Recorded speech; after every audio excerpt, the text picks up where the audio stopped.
অন্তর্বর্তীকালীন সরকার দায়িত্ব নেওয়ার পর আমি মনে করি একটা বেশ বড় ঘটনা আজকে ঘটেছে। সেটা হলো তারা যে সংস্কার কমিশনগুলো গঠন করেছিল বিভিন্ন বিষয়ের উপর, 11টি সংস্কার কমিশন, তার মধ্যে 4টা কমিশন আজকে তাদের রিপোর্ট জমা দিয়েছে। তারা রিপোর্ট জমা দিয়েছে প্রধান উপদেষ্টার কাছে। তো সেই কমিশনগুলো কি কি? সংবিধান বিষয়ক কমিশন যেটা আছে, নির্বাচন ব্যবস্থা নিয়ে যে কমিশন আছে, দুর্নীতি বিষয়ক যে কমিশনটা আছে, এবং পুলিশ সংস্কার নিয়ে যে কমিশন, এই 4টা কমিশন তারা তাদের রিপোর্ট জমা দিয়েছে। এই 4টা নিয়েই আমি কথা বলতে চাই, কিন্তু একদিনে তো সব সম্ভব হবে না, এবং একদিনেও একটা কমিশন নিয়ে বলা সম্ভব হবে না, কারণ ব্যাপক বড় তো বিষয়গুলো, খুঁটিনাটি অনেক কিছু আছে, আর সব কিছু আমি এখনো হাতে পাইও নি। যতটুকু পেয়েছি তার উপর কিছু কিছু আলোচনা করব। আজকে আমি প্রধানত আমার আলোচনা সীমাবদ্ধ রাখবো সংবিধান সংস্কার বিষয়ক যে কমিটি তারা যে রিপোর্টটা জমা দিয়েছে তার উপর। আমি প্রথমে বলে দিই, যখন কমিশনগুলো গঠন করা হয়, প্রথম যখন 6টা কমিশন গঠন করা হয়, যে কমিশনটার গঠন নিয়ে আমার সবচেয়ে বেশি আপত্তি কিংবা প্রশ্ন ছিল সেটা হলো সংবিধান সংস্কার বিষয়ক কমিশন। এটা নিয়ে আমি মনে করেছিলাম যে কমিশনটা আরো অন্যভাবে করা যেত। 2 সদস্য নিয়ে আমার আপত্তির কথা আমি গোপন রাখিনি, আমি প্রকাশ্যে বলেছি। তারপরেও এই কমিশনের যতটুকু রিপোর্ট আমি দেখেছি, বটম লাইন হলো আমার এই কমিশনের রিপোর্ট আমার কাছে খুবই ভালো লেগেছে। আমি যখন আপত্তি করেছিলাম তখন ব্যক্তি যোগ্যতা নিয়ে আপত্তি করেছিলাম, আমি বলেছিলাম উনি কেন, সেগুলো আমার তখনকার ব্যাপার ঠিকই ছিল। আমি এখনো মনে করি সেগুলো আমি যা বলেছিলাম ঠিকই বলেছিলাম, কিন্তু তারা যেটা করেছে সেটা আমার প্রত্যাশার কাছাকাছি আছে। এই জন্য আমি এই কমিশনের প্রধান সহ বাকি সকলকে শুরুতে একটা ধন্যবাদ দিতে চাই যে আপনারা একটা বড় কাজ করেছেন। কিন্তু কিছু কিছু পয়েন্ট নিয়ে আমার আপত্তি থাকবে। আপনি তো সব পাবেন না, কারোর কাছ থেকে আপনি সব পাবেন না। 100-র মধ্যে আপনি যদি 80 পান, আমি মনে করি এটা ভালো পাওয়া। সেরকম যে 20% নিয়ে আমার আপত্তি আছে সেটা হলো সংবিধানের যে মূলনীতিগুলো আছে। 4টা মূলনীতি আগে ছিল। 71 সালের আমাদের স্বাধীনতা যুদ্ধের পর স্বাধীনতা যুদ্ধের চেতনাকে ধারণ করে যে সংবিধান আমাদের রচিত হয়েছিল, সেখানে 4টা মূলনীতি ছিল। সেই 4টা মূলনীতি কি কি ছিল? গণতন্ত্র, ধর্মনিরপেক্ষতা, জাতীয়তাবাদ এবং সমাজতন্ত্র। এই 4টা ছিল। এটা নিয়ে বিতর্ক থাকতে পারে, এখানে ঝামেলা ছিল, আমি অস্বীকার করি না। আবার পরবর্তীতে রাষ্ট্র, ধর্ম, ইসলাম যুক্ত হয়েছিল, সেগুলো নিয়েও ঝামেলা ছিল। তো আমি বিভিন্ন পত্রপত্রিকায় যতটুকু জেনেছি, আমি সম্পূর্ণ সংবিধানের সংস্কার কমিশনের রিপোর্টটা দেখিনি, যতটুকু আমি জেনেছি ততটুকু নিয়ে আজকে আলোচনা করব। আগামীতে যখন আরো দেখবো তখন আরো আলোচনা করব। প্রথমত হলো এই 4টা মূলনীতির থেকে এই কমিশন 3টাকে বাদ দিয়েছে, এখানে 1টাকে রেখেছে গণতন্ত্রকে। এই যে বাকিগুলোকে বাদ দেওয়া, এইগুলো নিয়ে আমার একটা কিছু অবজারভেশন আছে। সে অবজারভেশন হলো, দেখুন এই রিপোর্টটা নিয়ে কিন্তু রাজনৈতিক দলগুলোর সঙ্গে বসা হবে। রাজনৈতিক দলগুলো কিছু কিছু বিষয়ে আপত্তি করবে, অথবা তারা কিছু যোগ করতে চাইবে। যেগুলো কমন পড়বে সেগুলো থাকবে, আর যেগুলো কমন পড়বে না সেগুলো বাদ পড়ে যাবে। এই হবে নিয়মটা, মোটামুটি যতটুকু আমি বুঝতে পেরেছি। আমার ধারণা 2টো পয়েন্টে আলোচনাটা বেশ বিতর্ক তৈরি করবে মূলনীতি নিয়ে। যেমন জাতীয়তাবাদ নিয়ে, জাতীয়তাবাদকে বাদ দেওয়াটা এটা বিএনপি পছন্দ হয়তো করবে না আমার ধারণা, কারণ বিএনপি দলের নামই তো জাতীয়তাবাদী দল। তারা জাতীয়তাবাদকে বাদ দিয়ে একটা রিপোর্ট তারা খুব সহজে আনন্দের সঙ্গে মেনে নেবে, এটা আমার কাছে মনে হয় না। এখানে আওয়ামী লীগ নেই, আওয়ামী লীগ থাকলে হয়তো তারা ধর্মনিরপেক্ষতা নিয়ে প্রশ্ন তুলত, বাদ দেওয়া, ধর্মনিরপেক্ষকে বাদ দেওয়া নিয়ে প্রশ্ন তুলত। আওয়ামী লীগ নেই, ঠিক আছে, আওয়ামী লীগকে বাদই রাখলাম আমি।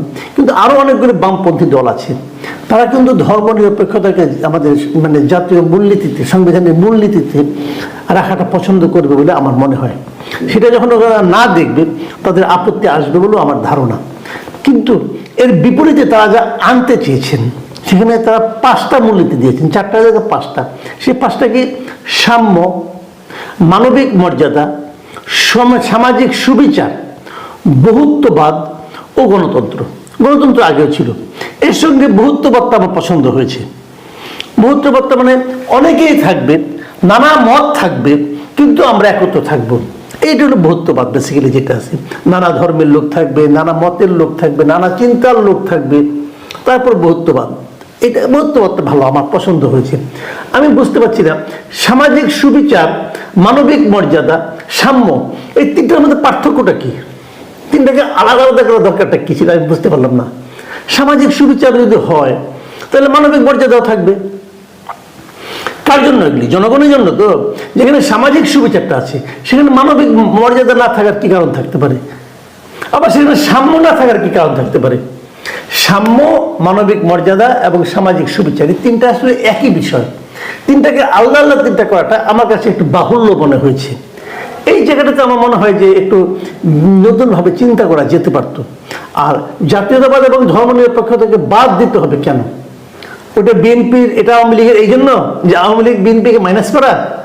আমি জানি না, আমি এগুলো হয়তো আপনারা বলবেন যে আমি কুতর্ক করছি, করতে পারি। আমি তো একজন নাগরিক এখানকার, না? আমার মনে চিন্তাটা আমি প্রকাশ করলাম। সেই চিন্তাটা নিয়ে এক একজনের এক এক রকম চিন্তা থাকবে, আপনারা চিন্তা করুন। কতগুলো জিনিস আমার ভালো লেগেছে। যেমন তারা বলেছে যে সংবিধান যদি আপনি সংশোধন করতে চান তাহলে আপনাকে গণভোট করতে হবে, এ ধরনের একটা সুপারিশ আসছে, এটা আমার খুব পছন্দ হয়েছে। তাছাড়া তারা দ্বিকক্ষ বিশিষ্ট সংসদ চালুরও সুপারিশ করেছে, এটাও আমার কাছে খুব ইন্টারেস্টিং মনে হয়েছে। দ্বিকক্ষ বিশিষ্ট থাকে, যেটা ভারতে আছে, কিন্তু দ্বিকক্ষ বিশিষ্ট হলে হয় কি, একটি চেক ইন ব্যালেন্স থাকে। এবং উচ্চ কক্ষ যেটা করেছে, তারা নিম্ন কক্ষে বলেছে 400 জন মেম্বার থাকবে, 300 জন একক নির্বাচনী এলাকা থেকে নির্বাচিত হবে, এবং 100 জন নারী সারা দেশের সব জেলা থেকে 100টা আলাদা আলাদা নির্বাচনী এলাকা হবে, যেখানে কেবল নারীরাই প্রার্থী হবে, অন্য কোনো প্রার্থী থাকতে পারবে না। সেই প্রার্থীরা ইলেকশনের মাধ্যমে হবে। এটা ভালো, আমার কাছে একদম এটা প্রত্যক্ষ নির্বাচন মনে হয়েছে, এবং এটা আমার কাছে খুবই ভালো লেগেছে। কিন্তু একটা জায়গায় যে আমার কাছে মনে হচ্ছে এটা প্রয়োজনীয় ছিল না, সেটা হলো রাজনৈতিক দলগুলোর নিম্ন কক্ষের, মানে এই যে পার্লামেন্ট, যেটা মোট আসনে ন্যূনতম 10% আসনে তরুণ তরুণীদের মধ্যে থেকে মনোনীত করবে। এটা আমার কাছে মানে মনে হয়েছে এটাকে জোর করে চাপিয়ে দেওয়া, অথবা ছাত্রদেরকে খুশি করার জন্য করা হয়েছে কিনা আমি জানি না। এটা অর্থহীন। তরুণ তরুণীকে বয়স তো রাখা হয়েছে যে 21 বছর হলেই কেউ নির্বাচন করতে পারবে, যে করতে চাইবে সে করবে, সমস্যাটা কি? এটা সংবিধানের মধ্যে রাখার কোনো প্রয়োজন আছে বলে আমি পার্সোনালি মনে করি না। কিন্তু আরেকটা জিনিস, যে জিনিসটা নাকি খুবই ভালো লেগেছে আমার কাছে, সেটা হলো যে এই আমাদের যে 70 অনুচ্ছেদ আছে, যেটাতে যে কোনো দল যদি একটা সিদ্ধান্ত নেয় তার বিপক্ষে তার দলের কোনো সংসদ সদস্য যদি ভোট দেয় তাহলে তার মেম্বারশিপ বাতিল হয়ে যাবে। এটা তো একদম ভয়ঙ্কর একটা দাসত্বমূলক একটা ছিল বলে আমি মনে করি। সেই জায়গাটাতে একটু চেঞ্জ আনা হয়েছে। সেখানে বলা হয়েছে যে অর্থ বিল ছাড়া অন্য সকল বিলে, সকল সময় যে কোনো সংসদ সদস্য তার নিজ দলের বিরুদ্ধেও ভোট দিতে পারবে। এটা আমার কাছে খুবই পছন্দ হয়েছে। উচ্চকক্ষ সম্পর্কে বলা হয়েছে, এটা ডিটেলে পরে আলোচনা করা যাবে। উচ্চকক্ষে কিন্তু যে রাজনৈতিক দলগুলো যে সংখ্যানুপাতিক প্রতিনিধিত্ব চাচ্ছিল যে কত পার্সেন্ট ভোট তারা পাবে, সেটা ওখানে কিন্তু উচ্চকক্ষে যে কোনো পলিটিক্যাল পার্টি যদি 1% ভোট পায়, তারাই উচ্চকক্ষে তাদের মানে মেম্বারের জন্য, মনোনয়নের জন্য মনোনীত করতে পারবে। তারপরে সেটা নানা পদ্ধতিতে ভোটে পাস হবে। এটা ডিটেল পরে আলোচনা করা যাবে। বাট উচ্চকক্ষ থাকাটাকে আমি পছন্দ করেছি, এবং সংখ্যানুপাতিক পদ্ধতিতে এখানে নির্বাচন হওয়ার যে ব্যাপারটা, এটা থাকাতে যে জিনিসটা হয়েছে যে সকল দলের কিন্তু একজনের প্রতিনিধিত্ব আলটিমেটলি থাকছে। রাষ্ট্রপতি নিয়েও যেভাবে রাষ্ট্রপতি নির্বাচনের পদ্ধতি করা হয়েছে, সেখানেও আগে যেমন প্রধানমন্ত্রী ইচ্ছাতে একজন রাষ্ট্রপতি নির্বাচিত হতো, এখন আর তা হবে না। এটাও যেভাবে নির্বাচন পদ্ধতিটা, এটা আমার কাছে পছন্দ হয়েছে। প্রধানমন্ত্রীর পদটা নিয়ে বলা হয়েছে যে মাত্র তারা 2 বার থাকতে পারবে। এটা এক পরপর 2 বার হতে পারে, মাঝখানে গ্যাপ দিয়েও হতে পারে, কিন্তু 2 বারের বেশি না। এটা আমার কাছে মানে খুবই ভালো লেগেছে।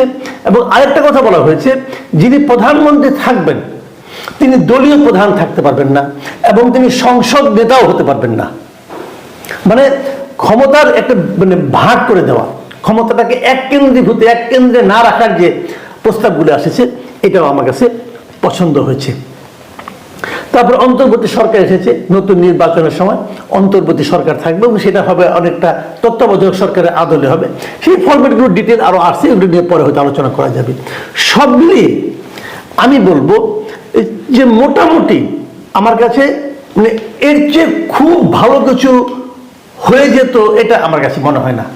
প্রস্তাবগুলি ভালো, একমাত্র মূলনীতি বিষয়ে কিছু জটিলতা হয়তো তৈরি হবে, বাকিগুলি নিয়ে খুব একটা অন্যান্য দলগুলো আপত্তি করবে এটা আমার কাছে খুব একটা মনে হয় না। তা আমার ধারণা সংবিধান ব্যাপারে আমরা হয়তো একটা ভালো কিছুই পেতে যাচ্ছি। আমি এই জন্য এই কমিটির সকলকে, বিশেষ করে অধ্যাপক আলী রিয়াজকে আমি ধন্যবাদ জানাতে চাই। আলী রিয়াজ ব্যক্তিগতভাবে আমার শিক্ষক, ইউনিভার্সিটিতে আমার টিচার ছিলেন। ওনার ব্যাপারে আমার শুরুর থেকে অনেক আপত্তি ছিল। স্যারকে বলবো, স্যার আমি যেটা বলেছি আমি আমার উপলব্ধি থেকে বলেছি, কিন্তু এখন যেটা পেয়েছি আপনি যেটা দিয়েছেন আপনাকে এই জন্য আমি ধন্যবাদ জানাচ্ছি। প্রিয় দর্শক, আমরা জানি না এটা নিয়ে রাজনৈতিক দলগুলো শেষ পর্যন্ত কি করবে। আমি চাইবো এটা নিয়ে অহেতুক বিতর্ক না বাড়িয়ে আমরা একটা ভালো সংবিধান পেতে যাচ্ছি। যে জিনিসটা ভালো সংবিধান পাওয়াটা, এটাকে আপনারা সবাই মেনে নেবেন এবং এখান থেকে যেগুলো পরিবর্তন হওয়া দরকার হবে আপনারা আপনাদের প্রস্তাবগুলি দিবেন। আমার ধারণা সরকারও সেগুলো গ্রহণ করবে, করে আমরা সব মিলিয়ে একটা পজিটিভ দেশের জন্য হবে এমন একটা সংবিধান হয়তো পেতে যাচ্ছি। প্রিয় দর্শক, এখন এ পর্যন্তই। আগামীকাল আবার নির্বাচন ব্যবস্থা নিয়ে কথা বলবো।